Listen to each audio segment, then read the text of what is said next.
తిరుమలలో ఆంజనేయ స్వామి విగ్రహం చోరీ ఘటనపై రాజకీయ దుమారం రేగుతోంది. పవిత్ర పుణ్యక్షేత్రమైన తిరుమలలో క్షేత్ర పాలకుడిగా భావించి ఆంజనేయ స్వామి విగ్రహానికి భద్రత కల్పించలేకపోవడం దురదృష్టకరమని టీటీడీ మాజీ చైర్మన్ భూమన కరుణాకర్ రెడ్డి మండిపడ్డారు. టీటీడీ పాలక మండలి, విజిలెన్స్ విభాగం, ప్రభుత్వ యంత్రాంగం పనితీరుపై ప్రశ్నలు సంధించారు. విగ్రహం చోరీకి బాధ్యత ఎవరిదని నిలదీశారు. ఘటనకు సంబంధించిన వీడియోలు బయటకు వచ్చినప్పటికీ టీటీడీ నుంచి భక్తులకు సరైన వివరణ రాలేదని విమర్శించారు. ఈ వ్యవహారంపై టీడీపీ ప్రభుత్వం, ముఖ్యమంత్రి చంద్రబాబు నాయుడు, జనసేన అధినేత పవన్ కళ్యాణ్ సమాధానం చెప్పాలని డిమాండ్ చేశారు. తిరుమల వంటి అత్యంత పవిత్రమైన క్షేత్రంలో భద్రతా లోపాలపై సమగ్ర విచారణ జరపాలని కోరారు. పరమ పవిత్రమైన తిరుమల ధర్మక్షేత్రంలో అత్యంత ఘోరమైనటువంటి అపచారం కూటమి పాలనలో, చంద్రబాబు గారి ఏలుబడిలో సనాతన వాదానికి కట్టుబడున్నటువంటి బ్రహ్మర్షి పవన్ కళ్యాణ్ గారి నేతృత్వంలో ఉన్నటువంటి ఈ ప్రభుత్వం నిర్వహిస్తున్న ధార్మిక మండలి సారథ్యంలో ఉన్నటువంటి టీటీడీ పాలనా వ్యవస్థలో కొన్ని సంవత్సరాలుగా, చరిత్రకందని సంవత్సరాలుగా 7వ మైలు దగ్గర పూజలు అందుకుంటున్నటువంటి వెంకటేశ్వర స్వామి క్షేత్రపాలకుడైన శ్రీ ఆంజనేయ స్వామి వారి విగ్రహాన్ని, ఆ ప్రతిమను దొంగలు దొంగిలించుకుపోయారు. మొన్న ఈ మధ్యనే జరిగినటువంటి హనుమాన్ జయంతి రోజున టీటీడీ సాక్షాత్తు పెద్ద అధికారులు అక్కడ చాలా ఆర్భాటంగా ఆ ఆంజనేయుని ప్రతిమకు పెద్ద ఎత్తున పూజలు నిర్వహించినారు. ప్రతి సంవత్సరము కూడా నిర్వహించేటువంటి ఆనవాయితీ ఉన్నది. ప్రతిరోజు కాలినడకన పోయేటువంటి దాదాపు 25,000 మంది భక్తులు, అలాగే సరిగ్గా ఆంజనేయ స్వామి ఇక్కడ పూజలు అందుకుంటున్నటువంటి సంగతి తెలిసి కార్లలోనూ ఇతర వాహనాలలోనూ వచ్చేటువంటి భక్తులంతా కూడా ఆ 7వ మైలు దగ్గర ఉన్నటువంటి ఆ పెద్ద ఆంజనేయ స్వామి విగ్రహాన్ని చూసి వెంటనే దిగి ఈ స్వామి వారిని, చిన్న స్వామి వారికి పూజలు జరపటం అన్నది ఎన్నో సంవత్సరాలుగా జరుగుతున్నటువంటి విషయం. నేనే దాదాపు 60 సంవత్సరాలకు పైగా అక్కడ ఆ ప్రతిమను పూజలు అందుకుంటున్నటువంటి స్థితిని, అప్పటికీ పెద్ద విగ్రహం లేదు.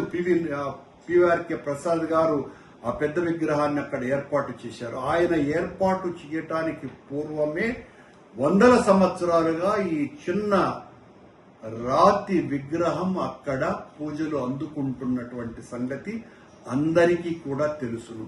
దాన్ని చూసే పివిఆర్కే ప్రసాద్ గారు అక్కడ అతిపెద్ద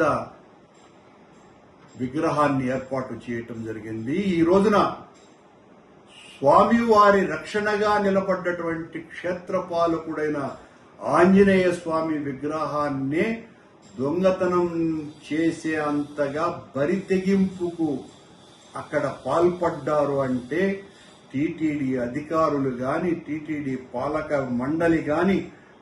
మండలి అధ్యక్షుడు గాని, అసలు ఈ రాష్ట్ర ప్రభుత్వం గాని, విజిలెన్స్ అధికారులు గాని ఎంత నిద్రపోతున్నారు. వాళ్ళు విఐపీలకు ఊడిగం చేయటానికి తప్ప స్వామివారిని దొంగతనం చేయటం ఏంటండి?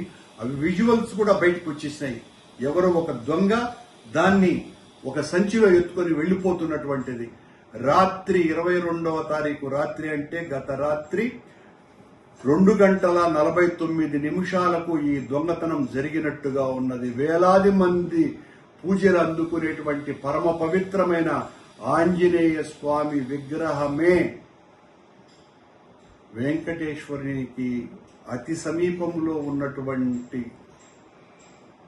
ఆంజనేయ స్వామి విగ్రహాన్ని దొంగతనం చేసే అంత హీనమైనటువంటి స్థితికి ఈ పాలకులు వెళ్లారు అంటే ఎంత అపచారం, ఎంత ఘోరం, ఎంత మహా పాపం అన్నటువంటి విషయాన్ని ఈ సందర్భంగా అందరూ తెలుసుకోవాల్సినటువంటి అవసరం. ఎంతసేపు మా మీద నిందలు మోపటమే గాని చివరకు స్వామివారి విగ్రహాన్నే మాయం చేస్తున్నా కూడా కనుక్కోలేకపోయినారు అంటే ఏం చేస్తున్నారు ఈ పాలక మండలి అధ్యక్షుడు, పాలక మండలి సభ్యులు, రాష్ట్ర ప్రభుత్వము, అధికారులు, ఐఏఎస్ అధికారులు ఉన్నారు అక్కడ. ఏం జరుగుతోంది కొండ మీద? ఎంతసేపు బ్లాక్ లో టికెట్లు అమ్ముకుందామా, విఐపీలకు ఊడిగం చేద్దామా అన్నటువంటి విషయం తప్ప. ఇదిగోండి స్వామివారి విగ్రహం నిండుగా ఇక్కడ పూజలు అందుకుంటున్నటువంటి ఈ విగ్రహం ఈ రోజున దొంగతనం పోయిన తర్వాత అక్కడ ఖాళీగా ఆ విగ్రహము లేకుండా, అది కూడా వెంకటేశ్వర స్వామి క్షేత్రపాలకుడైనటువంటి ఆంజనేయ స్వామి అత్యంత అమూల్యమైనటువంటి, ఎంతో పురాతనమైనటువంటి విగ్రహమే ఈ దుస్థితికి చేరుకున్నది అంటే ఇంతకంటే మహాఘోరము, మహా అపచారము లేనే లేదు. దీనికి ముఖ్యమంత్రి నేరుగా సమాధానం చెప్పాలి. సనాతన ధర్మానికి కట్టుబడినే నేను ప్రతినబూనానని కాషాయ వస్త్రాలు ధరించేటువంటి పవన్ కళ్యాణ్ గారు సమాధానం చెప్పాలి. ఊరికేనే దారిలో నడుచుకొని పోతే కాదు, మీరు నడక దారిలో వెళ్లిన ఆ దారిలో కొన్ని వందల సంవత్సరాలుగా పూజలు అందుకుంటున్నటువంటి క్షేత్రపాలకుడైన ఆంజనేయ స్వామి విగ్రహం దొంగతనం పోయిన దానికి బాధ్యత మీరు వహించాలి అన్నటువంటి విషయాన్ని ఈ సందర్భంగా గుర్తు చేస్తున్నాం.